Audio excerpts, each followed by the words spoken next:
ప్రధానమంత్రి గారు పూర్వం సన్యాసాశ్రమంలో ఉన్నప్పుడు ఆయనకి అనికేత్ అనే పేరు పెట్టారు. అనికేత్ అంటే అర్థం పరమశివుడు, ఇల్లు లేనివాడని. అలాంటి ఇల్లు లేనివాడు, కుటుంబం లేనివాడు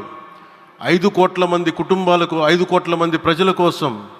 ఎన్ని కోట్ల కుటుంబాల కోసం మనందరికీ రాజధానిలో ఒక నగరం నిర్మించడానికి, ఇల్లు నిర్మించుకోవడానికి ఇల్లు లేకుండా 140 కోట్ల మంది ప్రజల బాధ్యత తీసుకొని కశ్మీర్ నుంచి కన్యాకుమారి వరకు, అక్కడ కామాఖ్య నుంచి ద్వారకా వరకు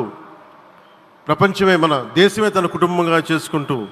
ఈ భారతదేశమే తన ఇల్లుగా చేసుకొని తిరిగి పునఃప్రారంభానికి విచ్చేసిన గౌరవ ప్రధానమంత్రి శ్రీ